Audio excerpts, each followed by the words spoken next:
My name is Teresa Lockwood. I reside in Vine, New Jersey, and I decided just to do a video. I was actually commenting and responding to somebody's video. It's really terrible. And I started to answer a reply in the comment, and I just deleted it. I'm just like, I'm just gonna do a video. So I've actually spoke a little bit on this like before in the past. So it was false pastor Greg Locke. I've done videos in the past against him and his false ideas. Of course, I've had false ideas, and I'm about to talk about it. So, listening to him though is really terrible. He's a domestic violence abuser. Um, and listening to him make these claims that tattoos aren't sinful because he got tattoos after he was converted, became a pastor. Yeah, well, he committed adultery after he so-called supposedly converted. He didn't convert. People have a false idea about conversion. Their false idea about conversion is if you join a church or you become part of this group and they claim to be a church, whatever, you're converted and claim Jesus or whatever, and they air their own false opinions. You know, they memorize a few Bible scriptures, are often perverting them, taking them out of context, and I'm actually going to talk about that. So the thing is, I'm just gonna say what I wrote, maybe. Anyway, the thing is, yeah, my whole thing is just like, okay, my argument, I was writing that my argument isn't basically against you having tattoos, but your comparison, I just demonstrated the comparison as you try to like, oh yeah, well, I got tattoos after I'm converted, so, therefore, and it's just like, really? So anyway, look, I have a tattoo, and I'm actually going to talk about that because other thing.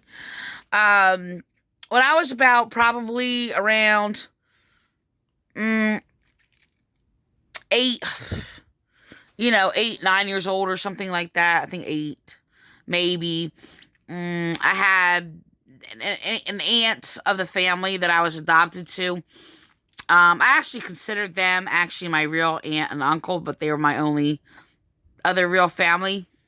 My parents weren't family at all. They were completely just estranged a bit, I guess. So the thing is, it's like my aunt, she basically, well, she had my ears pierced, and I thought it was amazing. I thought it was just like, wow, my aunt got my ears pierced. She took me to the mall, and it stung a little bit. So and anyway, so the thing is that I was actually abandoned by the people I was adopted into to their other family in another state. At that time, I was living in Georgia, and the family abandoned me to New Jersey. We lived in New Jersey before we went to Georgia, but I was abandoned back to New Jersey to their family. And the thing is I wound up going to this private school. I went to I'm trying to think, it was like one or two. I think I went to a private school in Georgia. There was public and private school. So, it was a private Baptist church school. But when I went to Jersey, um, they were in this Baptist um church school or whatever. Very, very small school. I don't probably a total of like 50. I'm not sure exactly, but something like that. So, 60, something like that. So anyway, well, the family that was in this church cult and a couple other people in this church cult, well, they were abusive, pedophiles. I was not molested, by the way. There was several attempts made. I basically was uh more so attacked and isolated while they were abusing other children. Um, because I spoke against it. So I don't want to make this about that. So the thing is the church cult itself was very abusive. I'm gonna give an example of it and how they perverted scripture. There was like a thing, this conflict. Um, I wasn't in conflict. Well, I guess in my I mean, they were conflicting against my mind, and I was in seventh grade, right? Seventh grade. I was the only seventh grader in the whole school. So the way they set it up is like school was held in the chapel, and we had these folding desk chairs that they put out like every day or whatever. And and then they put a desk like there, and that's where we were. So we were lined up against, on each side of the pews, right? So I sat in the front, so it basically ordered itself from like 7th to 8th to 12th all the way in the back or whatever. And the thing is, the teacher, I think his name is Mr. Croy. He basically did these abusive things, always isolating me out and humiliating me. I had to think about it is why I have stage fright. It could be part of a reason, but I've experienced a stage fright experience like previous years or whatever. Um, and like a play or whatever, which is, I guess, I think normal. I think a lot of kids, get very nervous when they got stand in front of you know, um, a bunch of people. So, anyway, so I'm gonna go on. So I'm in the 7th grade, and there's like a number of times where he would basically call me up, have me stand in front of the class and humiliate me in front of the class. Is what he did. I wasn't a bad child. I wasn't somebody who did things or talked back, or I did nothing wrong. Yes, I was pure and innocent. And the thing is that I have a headache. I'm sorry. I'm just so one time he basically opened up the Bible, and so I'm sitting in the front row. He calls me up to the front. He goes around, like the desk is facing like this way toward, like the desk does, towards the class. And then he goes around into the front of his desk. He calls me up, and I'm standing there, and everybody's just looking at me, and he just holds the Bible open like this, and he reads the passage about Jesus,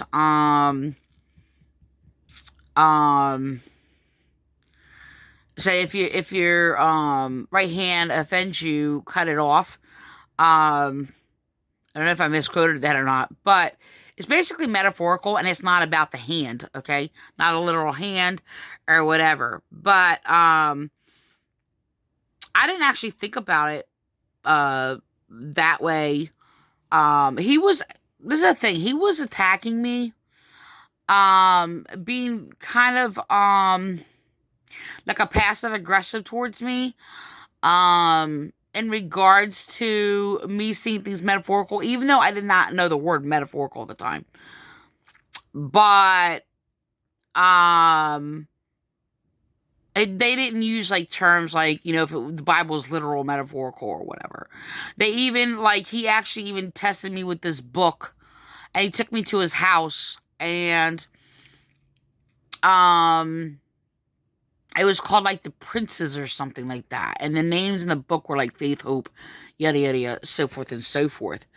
And he wanted to, he was acting very shady. He wasn't a pedophile. Well, I don't know. But he never gave any indication if he was like a pedophile or anything like that. But I mean, I was there with his wife, and he had a baby. And his wife seemed very friendly. So I was at his house, and he wanted me to read this book at his house, right?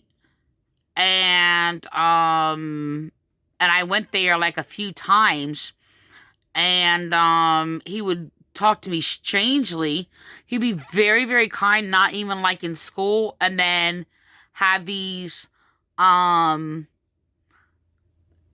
it wasn't a scary aggression, but it was enough to kind of make me feel a little scared, or whatever. It wasn't. He didn't have like a physical aggression, but there was like tones or whatever that was like a disapproval or whatever. So the thing is, it was strange. So one time he held me like held me had me come into the front of the class. He stood in front of the class, everybody looking at me. I didn't know I was up there, and then he like had the Bible like this, and he read the passage of Jesus where it said, "If your hand offend thee, cut it off." And then he turns over to the page um that he had marked, and it basically said he read where to what the speaking against piercings, right? And so he made a statement. I don't think he said. I don't know that he said hell. It may have been something like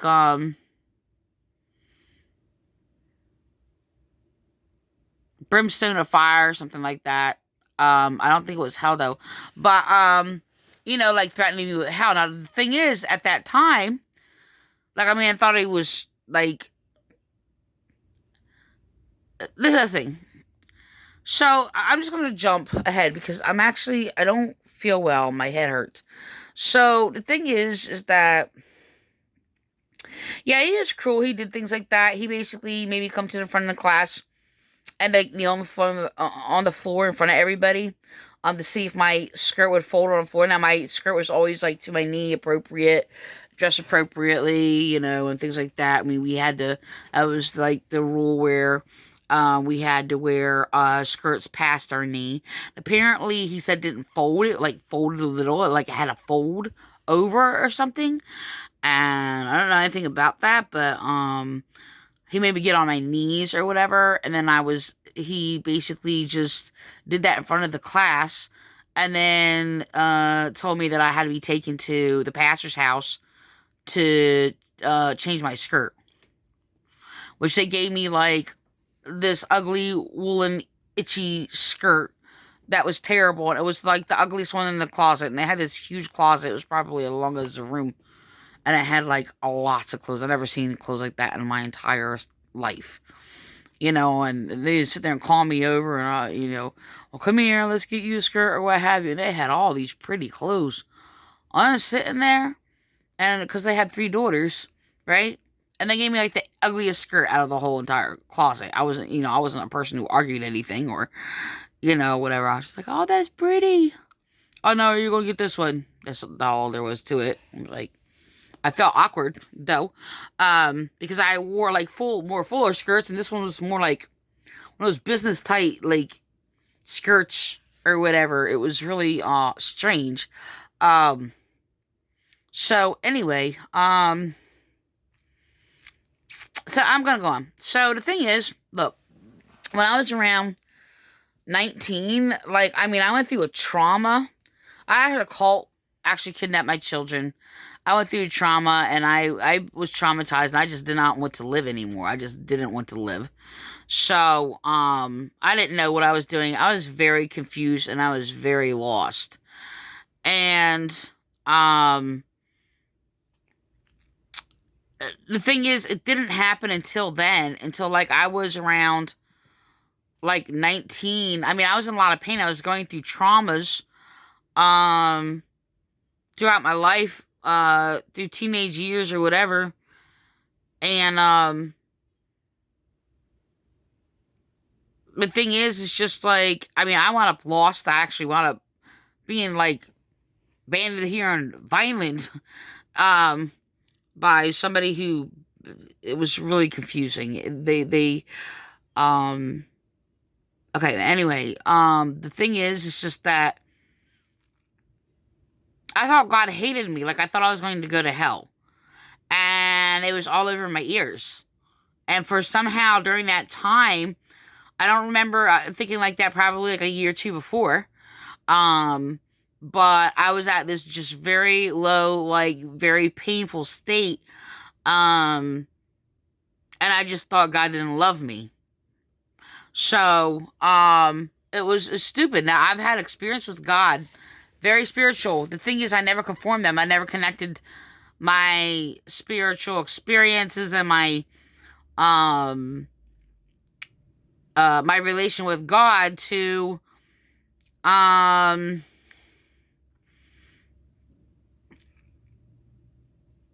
um, to this church. Like, I'd never connected God to them. Like, they did something else. They were completely disconnected from God. So I never conformed to their ways or their beliefs or whatever. So something happened. I was just in a lot of pain, and I thought I was gonna go to hell. Like, I started believing them, and I thought I was gonna go to hell, and I actually started thinking that, I just, I don't know why I related to them. I didn't then and throughout the years, but I actually connected it. I guess it might have been that I was searching why these things were happening. Um, um, I mean, God revealed things to me that's not how God reveals things to me. I am giving knowledge about a lot of things, and that protects me from basically believing their false ideas and false things. But the thing is, what happened was I wound up believing, like, I guess searching, questioning myself, and what I did wrong, you know.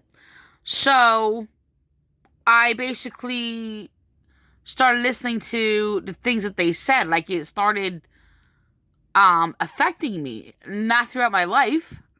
I mean, I was bothered by the humiliation, things like that. Obviously I was affected, how I was treated in the school and everything. But I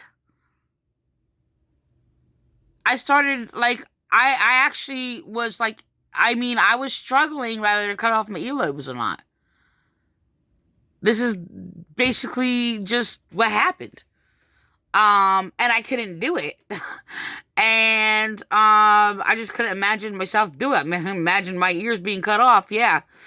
But the thing is just like there was a short time. It only lasted a short time. Um, that I believed them convincing me that I'm going to hell because my ears were pierced. So I had my own idea, okay? My own idea. Um, I was just going, okay, well, I'm like, my aunt, it's like, how can it be wrong? My aunt got my ears pierced, you know? And, the thing is, I knew a lot of things about the Bible, different passages, different places and things like that. Not what they taught, actually against what they taught, because the thing is, they were teaching all these false things, and they were having me write all these Bible passages, and, it was different. It was not connected. I mean, it was like against like everything that they were. And in regards to the teaching that he even taught me, the thing is I actually did not think about it. Um I did not think about much about that particular passage except for them telling me that I need to cut off my ears. Now he was trying to conform me to actually think literally, right? But the thing is, I still never connected what he did to the teachings of Jesus. I don't know how to explain it. So it was like kind of separated, But so the thing is that so what happened was I wound up getting my ear pierced. It's like, okay, I'm going to go to hell anyway. God doesn't love me. My life is destroyed. It's over. I just want to let you know, it's never stopped, by the way. It just got worse and worse and worse and worse. But I'm going to tell you what happened. So I got another piercing. Then I got my nose pierced. Then I got my tongue pierced. And so, okay, I lost the thing to the bottom to my tongue piercing. And I was actually going to go back um, to get another one, and I stopped, and I was like walking. I don't even know where it was. And sit there. Somebody referred like some place or whatever.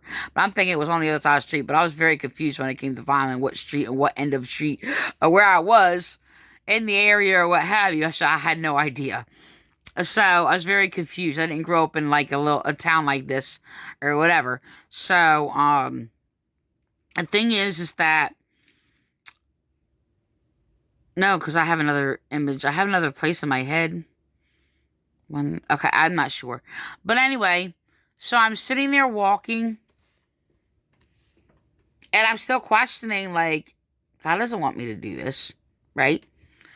So, I'm like, God doesn't love you anymore. You're going to hell. And I wanted to die because of it. So, the thing is just that I didn't know what to do. Okay, and when I got my tongue pierced, I got a tattoo also, which they messed up on. Even in that thought, like, I was actually trying to have them redesign it. They said they were, and they weren't. And they actually did a really, really terrible job on it. And it was terrible. They really messed it up really bad. But, the thing is that, I guess it was like a struggle of what I thought in regards to, me and God, you know. So, I was always treated like garbage by church people, like most of my life, you know, except for one. I mean, like, I think it was second grade or something. There was a teacher who was very, very, kind to me or whatever. So anyway, in a private school, Baptist school. So anyway, the thing is that, yeah, I wanted to put a cross. I think it was more or less their beliefs, probably, but I was trying to have them put a cross and have like, in my tattoo. So, they were just lying, manipulating, and like avoiding everything I was saying anyway. It's really terrible. Um, so the thing is that, so I was struggling, and then like, it was just a sense of, I made a decision. I remember like just standing in the street, no sidewalk or whatever, for like a couple hours and trying to figure out what I was going to do. And it's just like, and I walked up and down. I think I got lost too. I couldn't remember where the place. That's what it was. I couldn't remember where the place was, but it didn't matter. Like, I mean, I probably could have found it and asked somebody, but that's not the point. So the thing is, it's like I just had this struggle going on, because I was listening to other people, right? And they're all their false ideas, and that's what happened when I was in a trauma, which is terrible. I mean, I've experienced God,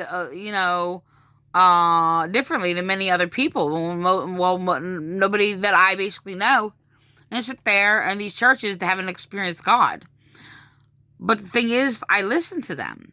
And the thing is, I decided that day, I just like, okay, well, I just took out my piercing. I threw it in the street. And I'm just like, okay, so what? Like, so what? So what? Like, if all these things, like, what if God doesn't love me? Like, I knew, like there was a struggle. Like, I knew that wasn't, like, it's so far not of God, but I still listen to it. And it's just like, what if I'm going to hell? Am I going to sit there and just do everything? And the thing is, it's like, I didn't really know if those things were against God or of God or whatever. But the thing is, according to them, it was against God. How I responded was in, like, a rebellion. I don't know. Can't say it was a rebellion. It was more like, it doesn't matter. God doesn't love me. That's how I thought. And, a rebellion, I guess, in a sense. In my lostness. And then I just stopped everything. I just said, this is, I'm not going to do this, right? So the thing is that,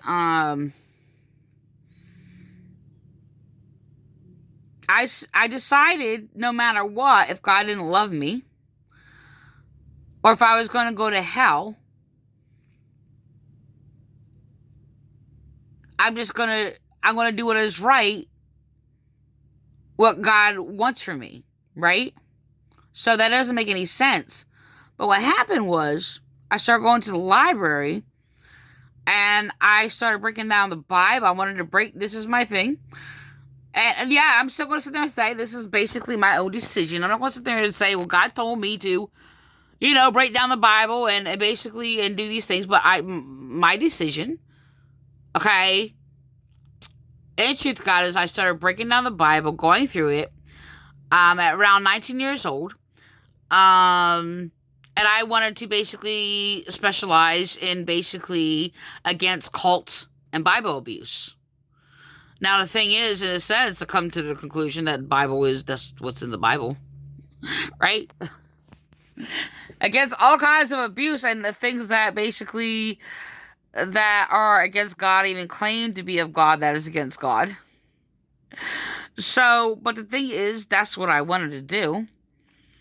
And I wound up researching like as much as I can remember, all these like false ideas and false teachings and things like that. Well, I was questioning it, to question what they were. Where did it come from? What were they talking about? Because I didn't know what they were talking about most of the time. So wound up being like, I just wanted to find out what is what, okay, this, or that. So I went through, read the Bible, and went through a lot of passages, and I did that for like a year, over a year. This is on my own independently. And then it basically wound up later, like, I slacked back on, I did it here or there, not consistently. Hold on. So, I wound up, I wasn't slacking, but, I had other things, and, I did find my children, by the way, so I'm going through these struggles, I'm going through these things or what have you, and trying to make a life for my children. I went through all these other traumas and struggles, so I'm not going to go through all that, but the thing is, I was basically still on my path, basically, this thing. The thing is, I wound up taking my children to church. It was shaky about the church. I sought out another church, recommended, and so I went to that church.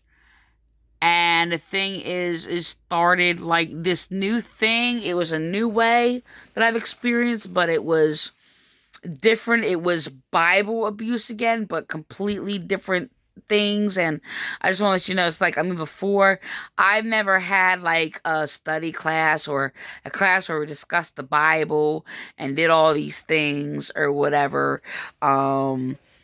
and talked and discussed the Bible. I never had that before in any of these other churches, so that was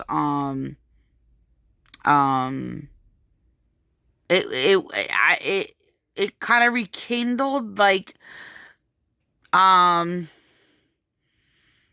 desire to get stronger into like Bible abuse. Well, not focus on Bible. Excuse me, I'm sorry. It's got shortness of breath. Bible abuse per se, but just challenging more things and like having different experiences with different people. In regards to like, it was cult abuse.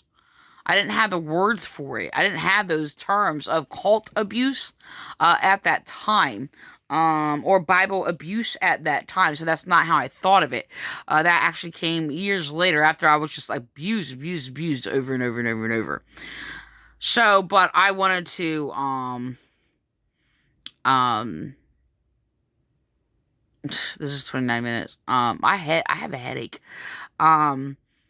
But that's what was my focus, and it's continued since then. But the thing is, I wound up researching connecting to one thing to another, and um uh, researching like all these different teachings of these churches that were completely all false. So is the church I grew up in. And of course they'll say that, I know, to basically what other people pose, but the thing is, when I was basically abused in this church cult, I was excommunicated, and I pursued it. Like I started going to all these churches. I went going to 30 churches, and I wanted the experience of going to all these churches and what they taught, and these different denominations, and the experience they are with the pastor and the people, and what they practice. I'm going to end this because my head really hurts.